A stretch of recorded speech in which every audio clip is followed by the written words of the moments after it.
Salam semuanya, hai Servis Rembang. Saya percaya Anda semua dalam keadaan diberkati Tuhan dimanapun kita berada, dan kita terus bersyukur pada pagi ini kita dapat beribadah secara online.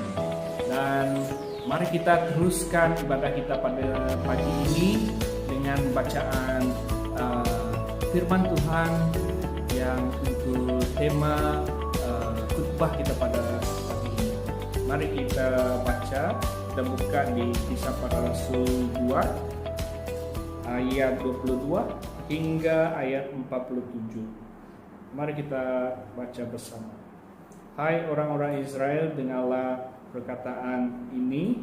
Yang aku masukkan ialah Yesus dari Nazaret, seseorang yang telah ditentukan Allah dan yang dinyatakan kepadamu dengan kekuatan dan mujizat-mujizat dan tanda-tanda yang dilakukan oleh Allah dengan perantaraan Dia di tengah-tengah kamu, seperti yang kamu tahu.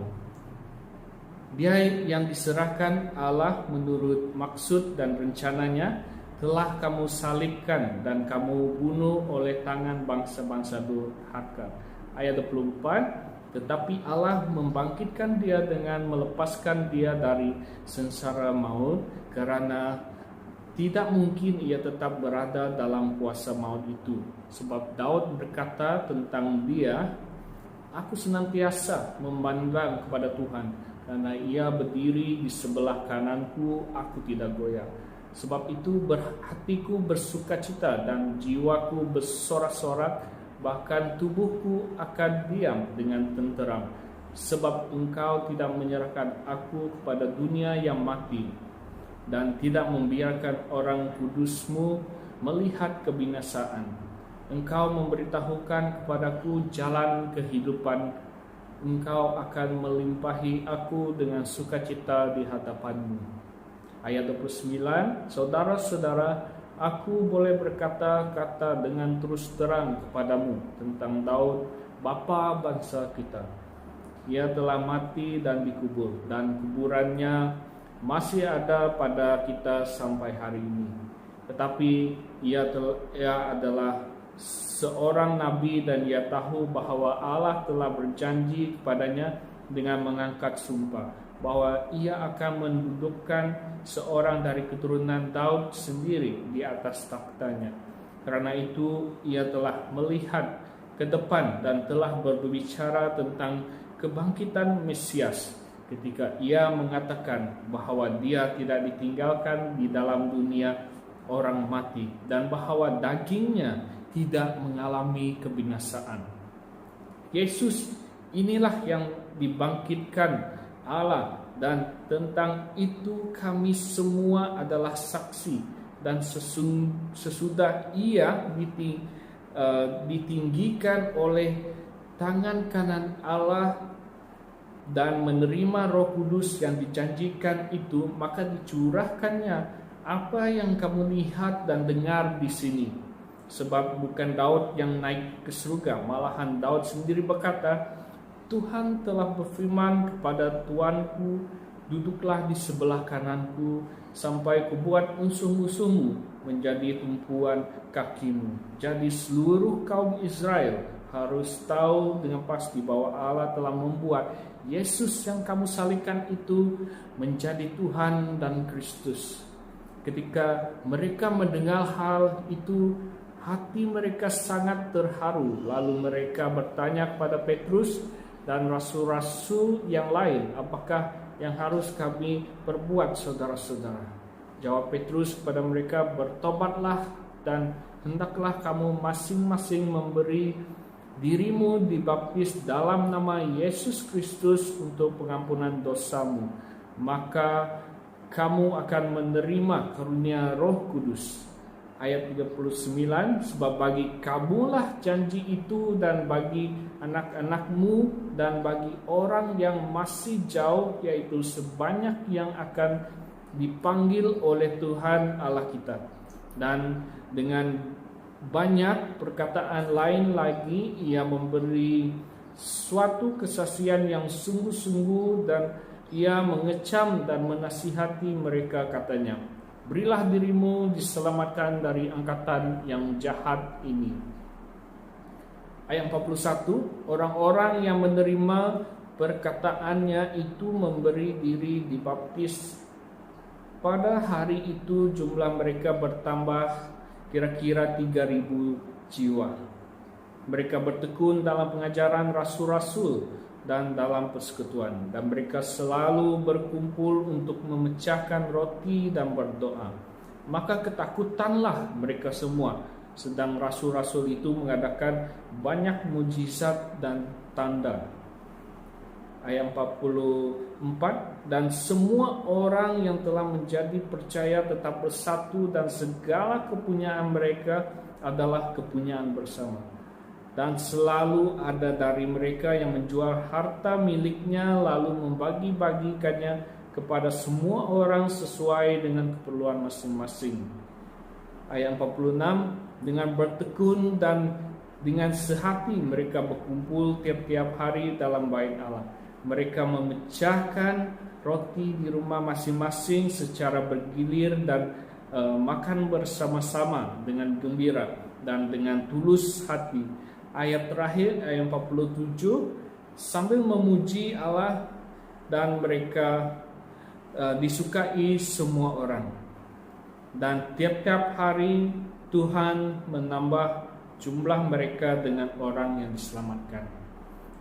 Setakat itu kita punya pembacaan hari ini.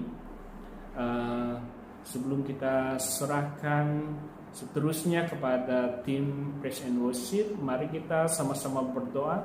Kita mau fokus dan tumpukan perhatian kita kepada Tuhan.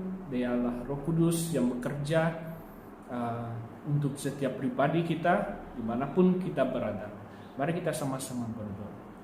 Tuhan Yesus, Bapa di surga, Roh Kudus menolong kami. Tuhan, kami percaya bahwa Engkau Tuhan yang memimpin kami Tuhan untuk ibadah online kami pada pagi ini Tuhan. Dan kami percaya Tuhan bahwa Roh-Mu Tuhan tetap berada dekat dengan kami Tuhan.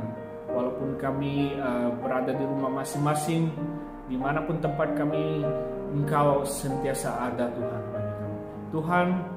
Dan kami mau Tuhan Engkau terus tetap menjaga kami Tuhan, melimpahkan berkat Engkau Tuhan dan lindungan Engkau atas setiap kami Tuhan, dan sentiasa ada kemanapun kami pergi, bahwa Engkau Tuhan menjaga, menaungi setiap kami Tuhan.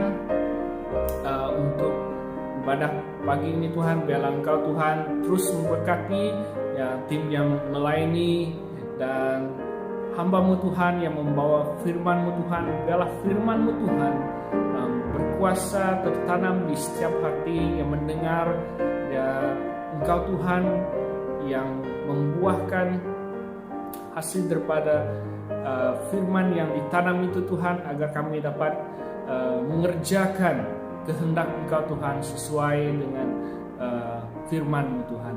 Tuhan, kami tahu Tuhan pada saat ini Tuhan semua hal-hal, banyak masalah terjadi pada setiap diri kami dan pribadi kami. Tapi kami tidak mau mengalah Tuhan, karena kami percaya Tuhan Engkau sentiasa ada, dan Engkau Tuhan tidak membelakangkan kami, dan Engkau Tuhan yang kami percaya tetap menolong kami. Tuhan, inilah doa kami Tuhan, diserahkan ke dalam tangan-Mu yang kudus. Dalam nama Tuhan Yesus kami sudah berdoa dan mengucap syukur. Amin. Shalom, jemaat SIP Seremban. Puji Tuhan, kita berkumpul lagi pada pagi ini untuk bersama-sama beribadah. Dimanapun kita berada, saya percaya kita bersemangat dan kita rindu untuk memuji Tuhan. Amin. Mari pada saat ini saya ajak semua jemaat kita mempersiapkan hati kita, mempersiapkan diri kita sebelum kita mendengar firman Tuhan pada pagi ini. Mari kita naikkan lagu penyembahan ini bagi Dia yang duduk di tahta.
pujian dan syukur kami Yesus.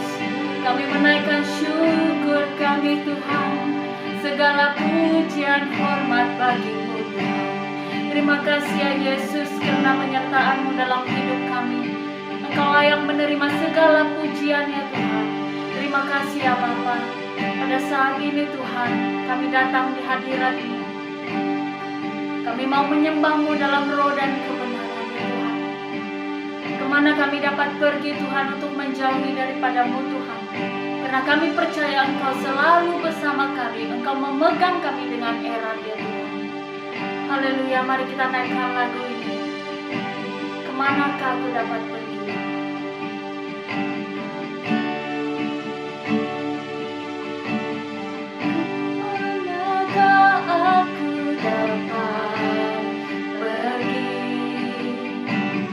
Menjauhi roh-Mu yang suci, Kau sahabat,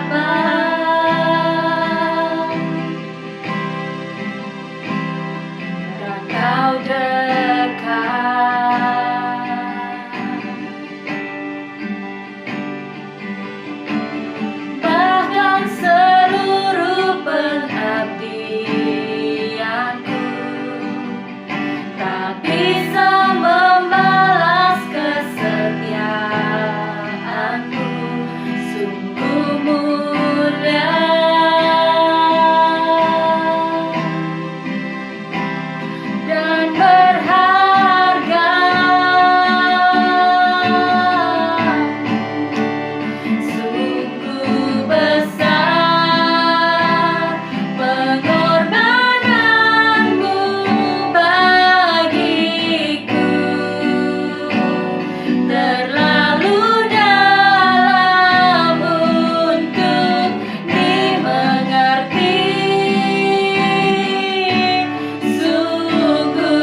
Ajarkan kami untuk menyenangkan hati-Mu, dan biarlah seluruh hidup kami dan sepanjang hidup kami Tuhan hanya menyenangkan Engkau ya Bapa.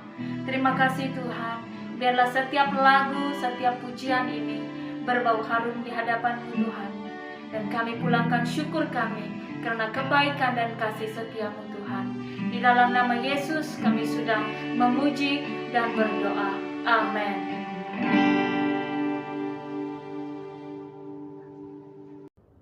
Haleluya, terpujilah Tuhan Yesus yang luar biasa, baik bagi kehidupan setiap pribadi kita, dan melalui pujian penyembahan kita dikuatkan bersama, dan sebentar firman Tuhan akan disampaikan. Kita mau agar firman Tuhan ini akan mengambil tempat dalam kehidupan kita, dan kita dikuatkan bersama, dan makin cinta akan Tuhan Yesus. Amin saudaraku.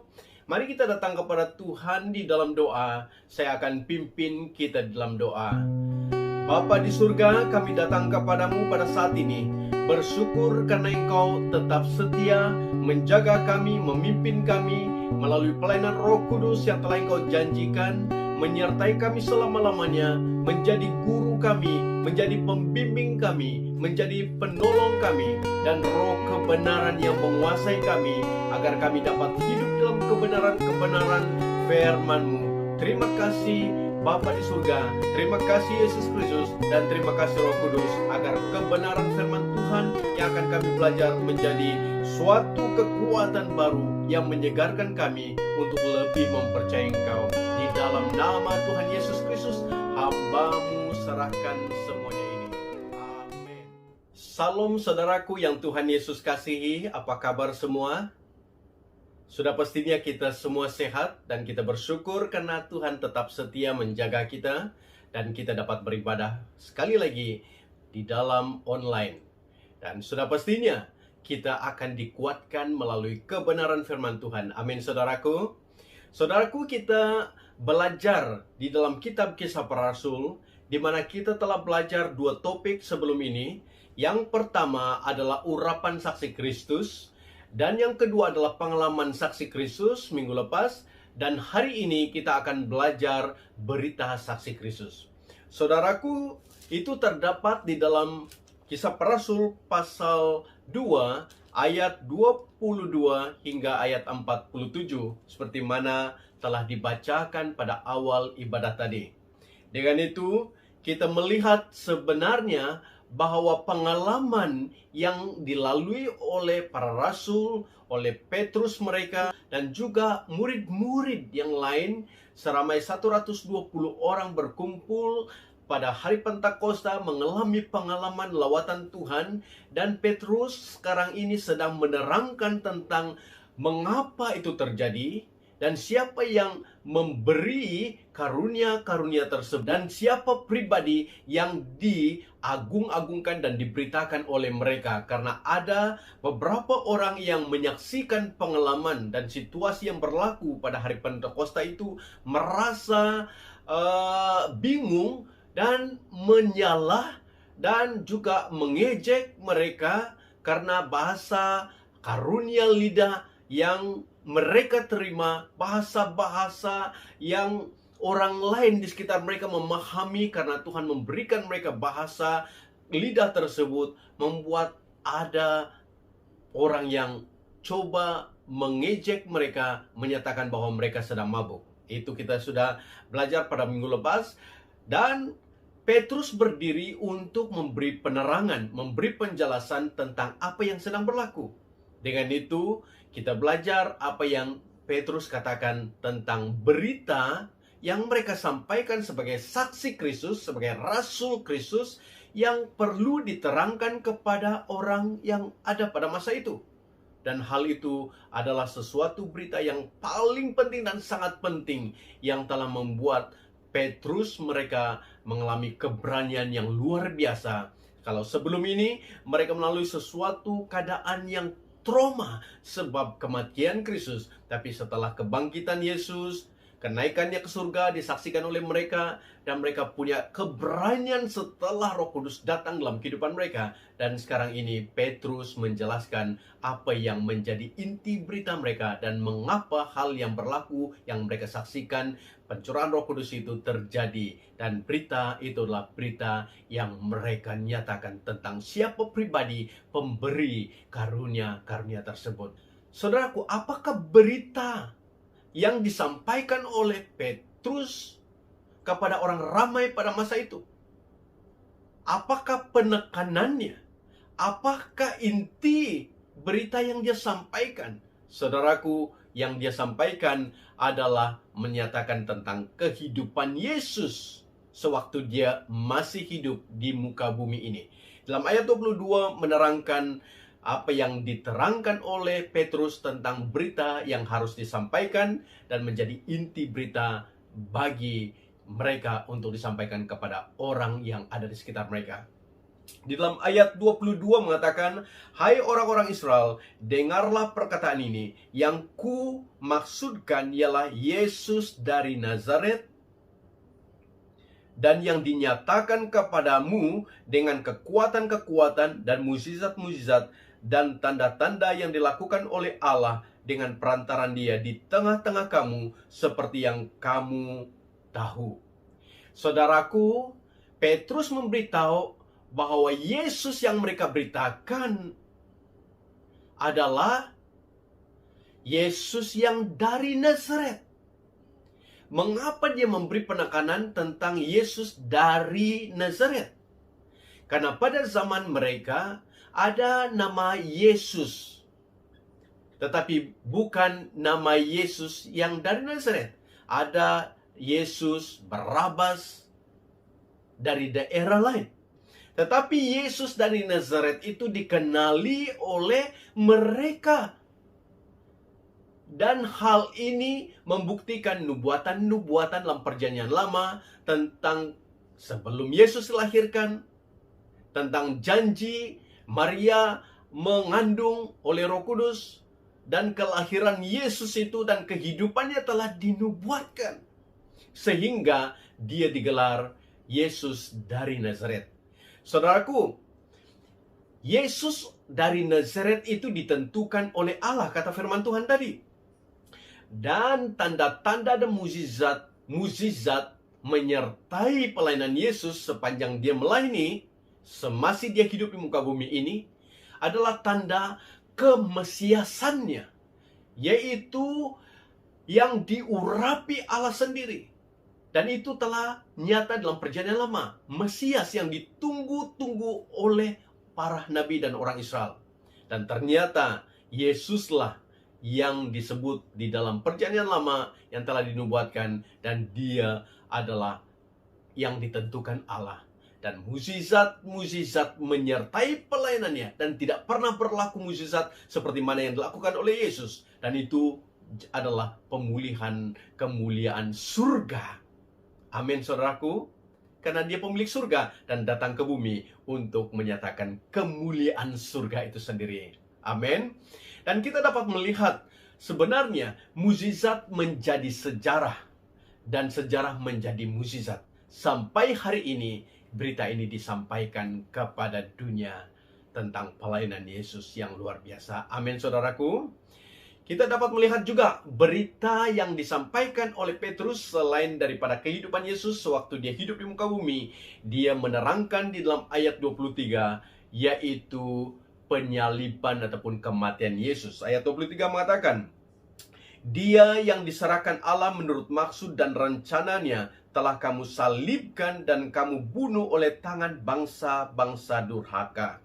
Saudaraku, dikatakan kamu salibkan, kamu bunuh. Maksudnya penyaliban dan kematian Yesus ini adalah berita yang disampaikan oleh Rasul Petrus kepada mereka yang berkumpul pada masa itu. Dan jelas itu merupakan rencana Allah sendiri. kematian, yaitu penyaliban Yesus Kristus, ada rancangan Allah untuk apa, saudaraku? Untuk menebus dosa manusia yang telah melanggar perintah Tuhan, yang telah memberontak terhadap Tuhan, sehingga kematian Yesus Kristus itu adalah jalan penyelesaian terhadap dosa manusia, sehingga manusia itu ditebus, dibebaskan, dilepaskan dari kutuk-kutuk dosa, dari hukuman maut, dan dilepaskan, dibebaskan oleh Allah sendiri. Amin. Dan kita tahu bahwa bila kematian Yesus di atas kayu salib itu, Dia telah memberi suatu jaminan hidup kekal kepada setiap orang yang percaya kepadanya.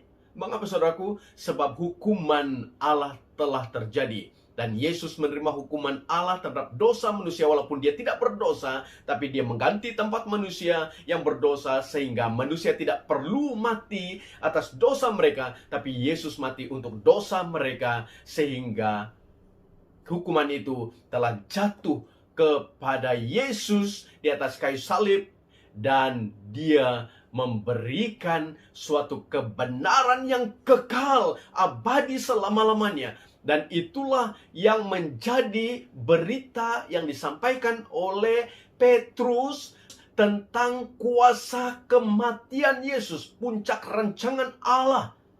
Dari semula kejatuhan manusia sehingga kematian Yesus Kristus itulah suatu penyelesaian terhadap semua dosa manusia. Amin. Saudaraku, kematian Yesus Kristus itu adalah untuk semua manusia, apapun bangsa dan agamanya. Itulah tujuan kematian Yesus, untuk menanggung setiap dosa manusia di muka bumi ini. Sekali kematiannya cukup untuk selama-lamanya, tidak perlu mati 2 kali. Dan Dia menebus setiap manusia yang berdosa, yang bertobat, yang serahkan hidup kepadanya. Dan itulah kuasa salib Kristus. Amin.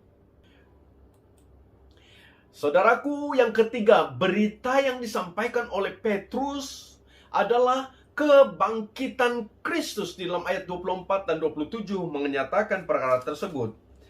Tetapi Allah membangkitkan Dia dengan melepaskan Dia dari sengsara maut, karena tidak mungkin Ia tetap berada dalam kuasa maut itu. Ayat 27. Sebab engkau tidak menyerahkan aku kepada dunia orang mati, dan tidak membiarkan orang kudus-Mu melihat kebinasaan. Saudaraku, berita yang disampaikan oleh Petrus adalah kebangkitan Kristus. Amin. Allah melepaskan Kristus dari sengsara maut, dari kuasa kematian. Dan jelas di sini, Kristus adalah kehidupan yang agung, dan Ia adalah hidup itu sendiri, seperti mana Yohanes pasal 14 ayat 6 menerangkan perkara tersebut.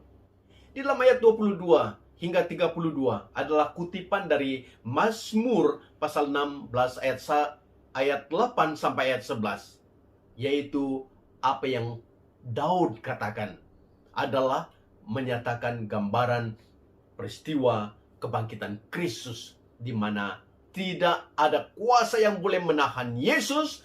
Kuasa kematian, kuasa maut dikalahkan oleh Yesus. Dan hal itulah suatu perkara yang disaksikan oleh Petrus kepada orang yang sedang mendengar apa yang dia mau sampaikan. Amin. Kebangkitan Kristus. Sehingga seorang saksi memberikan kesaksian tentang fakta yang terjadi. Dan inilah fakta yang disampaikan oleh Petrus. Dan dia dengan berani menyatakan bahwa Yesus telah bangkit dari kematian. Kita tahu bahwa benar Yesus bangkit, kubur kosong. Dia menampakkan diri kepada banyak orang. Disaksikan oleh ramai orang. Dan bukti-bukti ini cukup jelas menjadi fakta sejarah yang menyatakan bahwa Yesus bangkit. Dan saudaraku, kita dapat melihat seterusnya. Berita yang disampaikan oleh Petrus adalah kenaikan Yesus ke surga. Di dalam ayat 33 menerangkan perkara tersebut, mengatakan demikian. Dan sesudah Ia ditinggikan oleh tangan kanan Allah dan menerima Roh Kudus yang dijanjikan itu, maka dicurahkannya apa yang kamu lihat dan dengar di sini. Saudaraku, di dalam pasal 1 itu, kita melihat bagaimana para murid Yesus menyaksikan peristiwa kenaikan Yesus ke awan-awan, yaitu naik ke surga. Mereka terpegun, menyaksikan dengan mata mereka sendiri peristiwa yang sangat jelas dan besar, yang mana Yesus pernah ungkapkan kepada mereka terjadi kenaikannya ke surga. Saudaraku, itu tidak dapat diragukan. Kenaikan Yesus ke surga itu adalah bukti bahwa Yesus hidup selama-lamanya dan dia kembali ke surga, ke tempat di mana itu merupakan taktanya, dan dia adalah pemilik surga, dan dia menyediakan tempat-tempat di surga bagi saudara dan saya, bagi pengikut Kristus yang percaya kepadanya. Amin, saudaraku. Dan kenaikannya inilah bukti bahwa dia adalah penguasa di atas segala kuasa. Dia tidak dikawal oleh apapun kuasa di dunia ini, sebab dia sang pencipta. Dia adalah pemilik surga dan dia pemilik segala isi dunia ini. Itu jelas menyatakan kebesaran dan kekuasaan Allah, yaitu Yesus Kristus yang naik ke surga, dan dia duduk di sebelah kanan Allah Bapa, kata firman Tuhan. Dan di situ dia bersyafaat untuk orang percaya, untuk orang-orang yang telah mengakui dia sebagai Tuhan dan Juru Selamat. Dan dia adalah pendoa dan pengantara yang benar-benar menjadi tempat di mana setiap orang percaya datang dan berseru kepadanya. Amin. Kenaikannya ke surga ini bukan saja dia naik, tetapi janji dia akan turun, dan itu akan ditunggu dan dinanti oleh kita pada kedatangannya yang kedua kali. Dan kita dapat melihat, saudaraku, di dalam ayat 33 itu juga menyatakan bahwa oleh tangan Allah dan menerima Roh Kudus yang dijanjikan itu, maka dicurahkannya apa yang kamu lihat dan dengar di sini. Dikatakan oleh Petrus, berita yang disampaikan adalah janji Yesus sebelum kenaikannya ke surga. Dia akan mengutus Roh Kudus, Roh penolong, Roh kebenaran yang akan memenuhi, yang akan dicurahkan ke atas murid-muridnya, ke atas para rasulnya, sehingga Yesus berkata, tunggu di Yerusalem. Dan memang mereka menunggu, seperti mana pada khotbah minggu lepas tentang pengalaman para rasul mengalami pencurahan Roh Kudus pada hari Pentakosta. Dan janji ini telah terjadi. Dan hal itu disampaikan oleh Petrus kepada mereka, sebab ada yang mengejek. Mereka ini sedang mabuk, tetapi Petrus menjelaskan bahwa disebabkan Roh Kuduslah janji yang dijanjikan Yesus sebelum kenaikannya ke surga, mencurahkan Roh Kudus, kuasa yang memimpin orang-orang percaya, yang menyertai mereka dan memberikan kuasa kepada mereka, sehingga di dalam pasal 1 ayat 8 itu menjadi ayat kunci dalam kisah para rasul ini, di mana mengatakan, bila Roh Kudus turun ke atas kamu, kamu diberi kuasa menjadi saksi Kristus di Yerusalem, di Yudea, di Samaria, dan ke ujung bumi. Amin, saudaraku.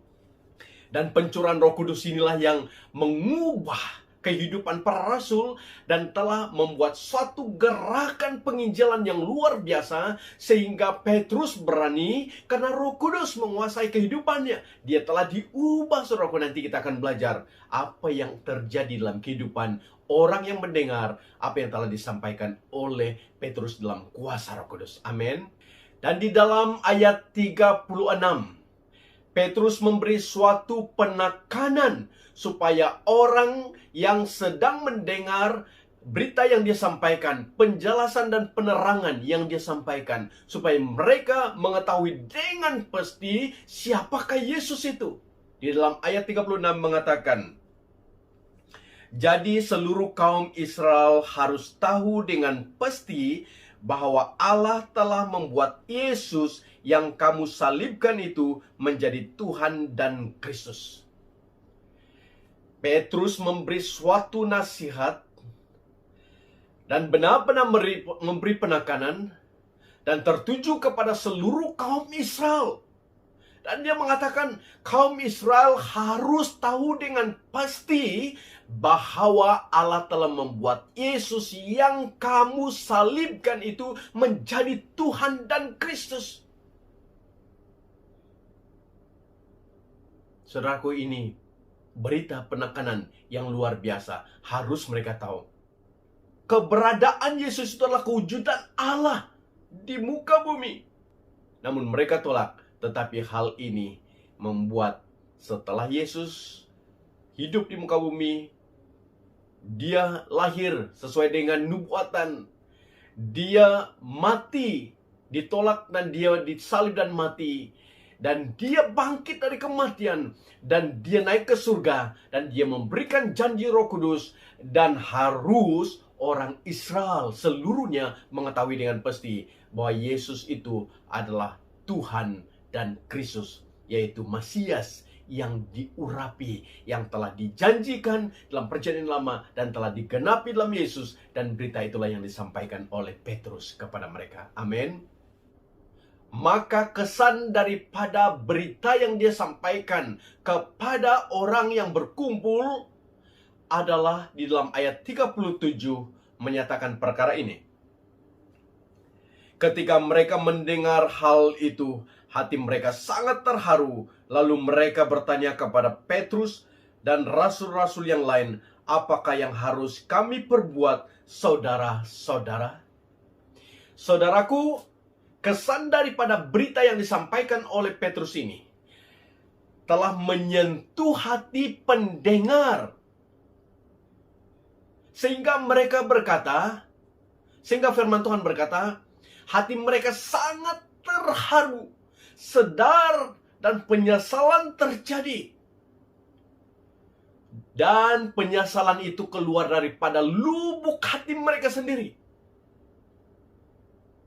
Dan mereka menyadari mereka telah berbuat dosa, di mana membunuh Yesus seperti mana penekanan Petrus kepada mereka.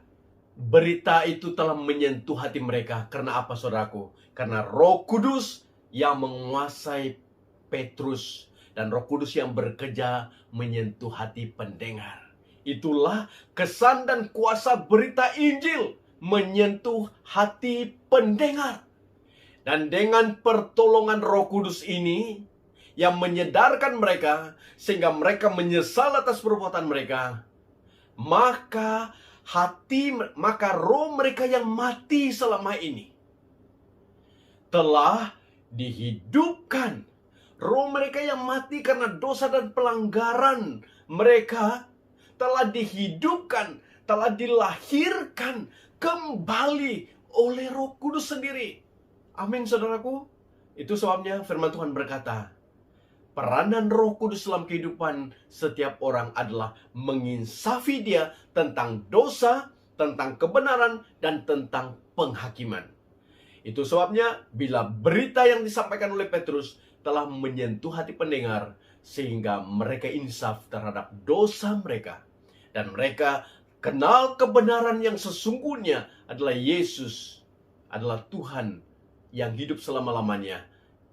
Dan tentang penghakiman, yaitu akan hukuman yang akan menimpa setiap orang yang menolak Yesus. Saudaraku, selain menyentuh hati para pendengar, kesan berita Injil yang disampaikan oleh Petrus ini telah mengubah hati pendengar. Dalam ayat 38 mengatakan perkara tersebut.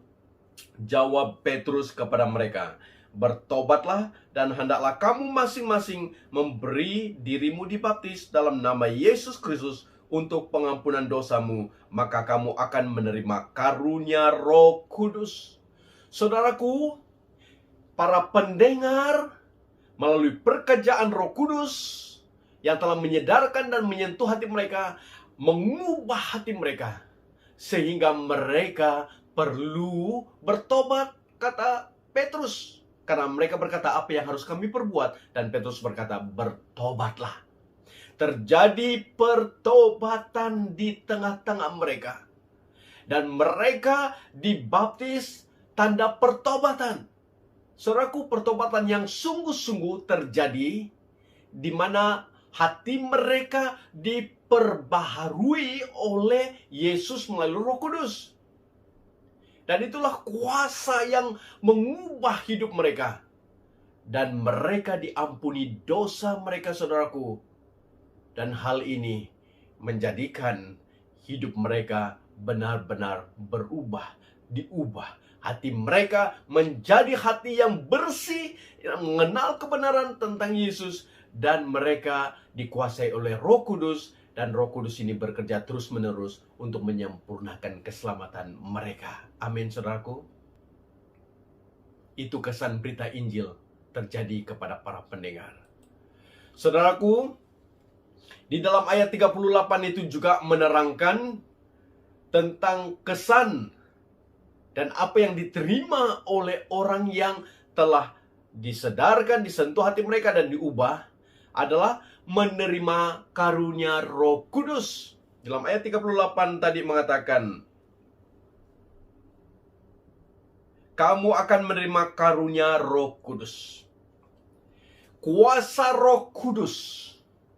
Bila Roh Kudus memenuhi hati, bila mereka membuka hati dan bertobat sungguh-sungguh, mengakui siapa Yesus itu, kematian Yesus Kristus untuk menebus dosa mereka, dan mereka sedarkan dosa mereka, dan mereka benar-benar mengalami suatu keadaan di mana Roh Kudus mulai menguasai seluruh kehidupan mereka. Pikiran-pikiran lama mereka, kedagingan-kedagingan yang bertentangan dengan kehendak Allah diubah. Dan mereka mulai mengenal kehendak Allah dalam kehidupan mereka. Dan hal ini membuat mereka mulai hidup dalam suatu proses pertumbuhan iman dan hidup kekristenan. Hidup kerohanian mereka mulai bertumbuh. Amin, saudaraku. Dan menerima karunia Roh Kudus ini adalah janji untuk semua bangsa. Di dalam ayat 39 mengatakan perkara tersebut, sebab bagi kamulah janji itu, dan bagi anak-anakmu, dan bagi orang yang masih jauh, yaitu sebanyak yang akan dipanggil oleh Tuhan Allah kita. Janji itu adalah bagi kamu dan juga bagi bangsa-bangsa lain. Saudaraku, itulah janji Tuhan yang telah terjadi waktu mereka dijamah oleh Tuhan, mengalami kuasa Roh Kudus, menerima karunia Roh Kudus, karunia lidah, sehingga mereka mampu untuk menjadi berkat bagi bangsa lain. Dan janji ini sampai hari ini untuk saudara dan saya, dan untuk seisi dunia. Dan bila membuka diri kepada Roh Kudus, maka karunia-karunia diberikan kepada setiap orang yang mau mengalami Tuhan sendiri dalam kehidupan. Amin. Kuasa kesaksian Petrus ini dalam ayat 40, yaitu tentang khotbah Petrus yang berapi-api ini.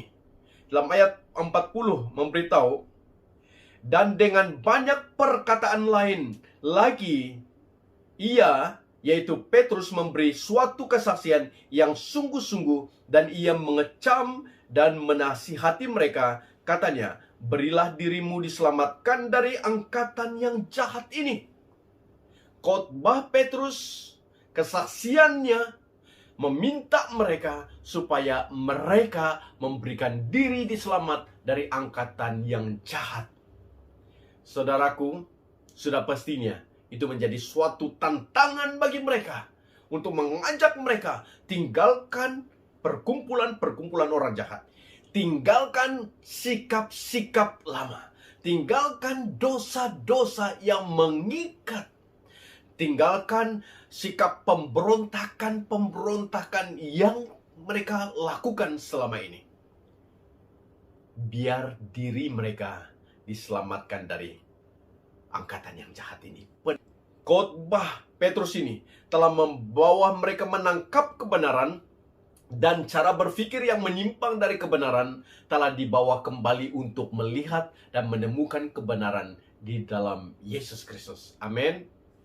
Dan kita dapat melihat juga perasaan dan kemauan mereka yang selama ini adalah suatu kemauan yang duniawi, yang bertentangan dengan kehendak Tuhan, diubah untuk menyerupai Kristus.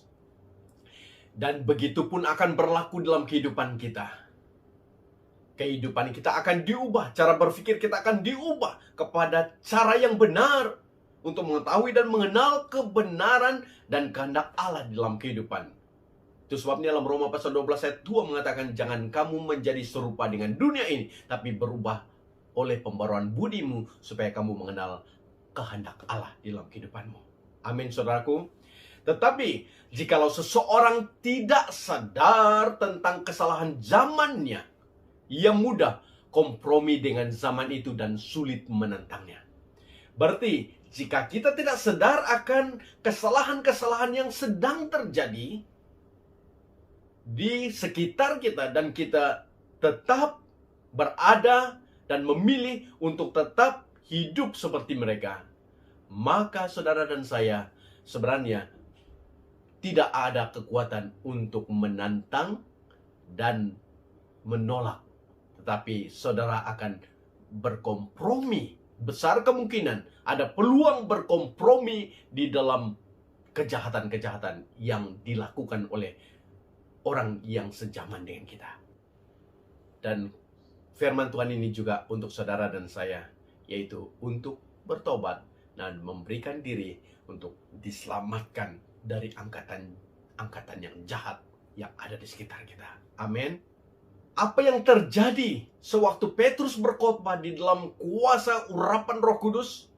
Ayat 41 mengatakan, orang-orang yang menerima perkataannya itu memberi diri dibaptis, dan pada hari itu jumlah mereka bertambah kira-kira 3.000 jiwa. Saudaraku, berapa banyak? Kira-kira 3.000 jiwa. Sangat besar jumlah. Mereka dibaptis, kata firman Tuhan. Dan itulah kuasa kesaksian yang disampaikan oleh Petrus tentang Yesus yang mati untuk menebus dosa-dosa mereka dan dosa dunia, sehingga mereka mempercayai berita yang disampaikan oleh Petrus, sehingga mereka bertobat dan menyerah diri dibaptis. Dan jumlah mereka berapa? Kira-kira 3.000 orang. Luar biasa, saudaraku. Dan mereka berani mengumumkan iman mereka secara terbuka melalui upacara pembaptisan. Caranya tidak dijelaskan bagaimana, tetapi yang ditekankan di situ adalah pertobatan mereka. Pertobatan itu sangat penting dibanding dengan sijil baptisan.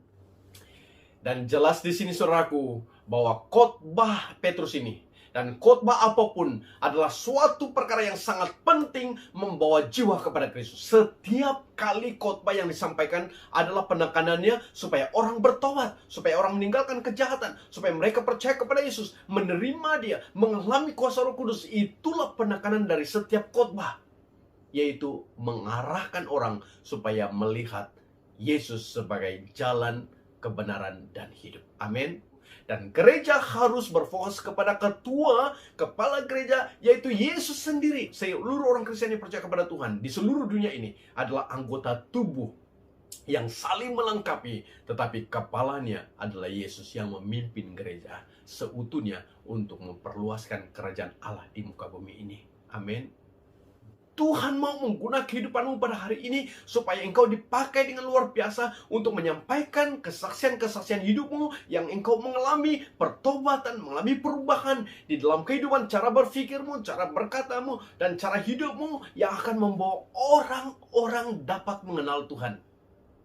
Dan mereka tertarik dan rasa haus dan dahaga, lapar yang sangat luar biasa menarik mereka untuk mengetahui dan mau mengetahui siapakah yang Anda percaya, yaitu Yesus, seperti mana Petrus menceritakan kepada orang dan mereka bertobat dan ramai orang bertobat. 3.000 orang, kira-kira 3.000 orang. Amin. Dan kuasa ini boleh menyertai engkau. Kuasa Roh Kudus ini akan menguasai engkau bila engkau rindu bersaksi, rindu bersaksi. Dan sebab itu adalah gerakan Roh Kudus, kuasa Roh Kudus yang menguasai mereka. Dan itu telah terjadi dan terjadi dalam kehidupanmu juga pada hari ini. Jika engkau dikuasai oleh Roh Kudus, kerinduan terbesarmu adalah menjadi saksi Tuhan, memberitakan Injil Tuhan, memberitakan kebenaran-kebenaran tentang siapa Tuhan Yesus itu, saudaraku. Dan kita dapat melihat seterusnya bagaimana kehidupan orang percaya pada masa itu.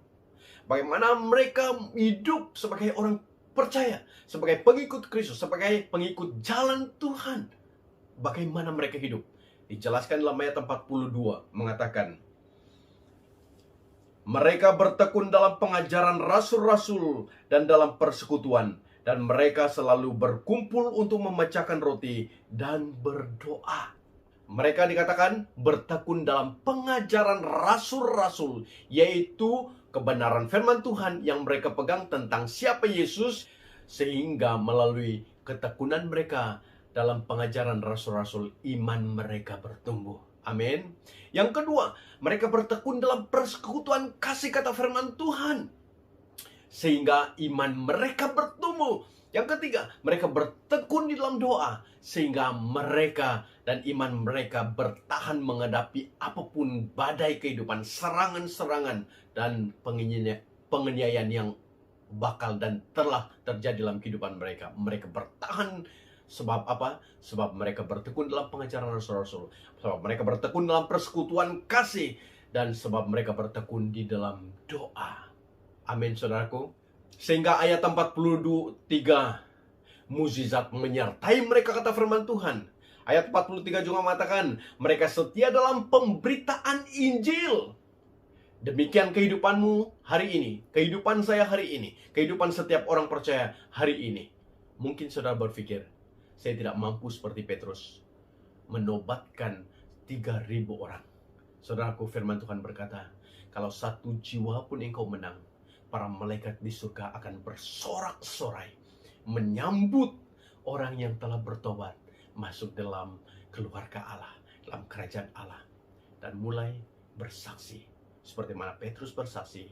Dan sudah pastinya Roh Kudus akan menyadarkan orang, menyentuhkan hati mereka, dan mengubah hati mereka, sehingga mereka akan benar-benar mengalami suatu pribadi yang mengubah hidup mereka. Dan mereka akan hidup dalam kekuatan baru, menjadi keluarga Allah yang terus rindu untuk belajar Alkitab, belajar firman Tuhan, terus bersekutu, saling mendorong antara satu sama lain, dan berdoa sehingga bertahan dalam iman percaya kepada Tuhan. Dalam keadaan yang sukar hari ini, Anda dan saya perlu benar-benar belajar firman Tuhan, bersekutu bersama, dan berdoa, berdoa. Dan dari hal itu, Anda akan dikuasai oleh Tuhan untuk menggerakkan Anda untuk menjadi saksi yang luar biasa dipakai oleh Tuhan. Amin. Tuhan Yesus memberkati hidup Anda, hidup gereja Tuhan, hidup kita semua. Mari kita datang kepada Tuhan dalam doa. Bapa di surga, terima kasih di atas kebenaran firman-Mu. Biarlah kiranya kebenaran firman Tuhan tentang berita saksi Kristus, yaitu berita yang disampaikan oleh Petrus kepada orang yang berkumpul pada masa itu, adalah tentang kehidupan-Mu di muka bumi. Mukjizat terjadi melalui pelayanan-Mu, sehingga Engkau benar-benar menyatakan kerajaan Allah, kerajaan surga itu berada di muka bumi atas pelayanan-Mu yang luar biasa. Tuhan Yesus, biarlah kiranya kami menyadari tentang kematian-Mu adalah menebus dosa kami, membayar dan mengganti tempat kami, sehingga kami dibebaskan dari segala dosa-dosa pelanggaran yang kami buat, sehingga kami diampuni oleh Engkau, dan kami bebas dari semua ikatan-ikatan dosa, ikatan iblis, ikatan kedagingan, sehingga kami benar-benar menjadi milik Tuhan. Dan kami tahu Engkau naik ke surga, dan Engkau telah menyediakan surga bagi kami, dan kami perlu menunggu kedatangan-Mu yang kedua kali untuk menyambut kami yang tetap percaya dan berpegang kepada Engkau dan beriman kepada Engkau dan mengakui Engkau sebagai Tuhan dan Juru Selamat kami, dan kami memiliki surga bersama dengan Engkau. Dan kami percaya Tuhan bahwa Roh Kudus yang ada di dalam kehidupan kami pada hari ini, yang telah Engkau janjikan dan menguasai kami hari ini, akan membuat kami makin bersemangat menyampaikan firman Tuhan, menyampaikan Injil Tuhan, menyampaikan tentang Engkau, di mana Engkau mau setiap orang di muka bumi ini selamat dan percaya kepada Engkau. Dengan itu Tuhan, kuasai kehidupan anak-anak Tuhan, supaya kami tetap setia, tetap rajin, bahkan tetap mau bergerak di dalam kuasa pimpinan Tuhan untuk penjangkauan jiwa-jiwa orang yang ada di sekitar kami, agar Engkau benar-benar dimuliakan, dan setiap lidah mengaku dan setiap lutut berkata mengaku Engkau sebagai Tuhan dan Juru Selamat. Terima kasih Bapa, di dalam nama Tuhan Yesus Kristus, hamba-Mu serahkan semuanya.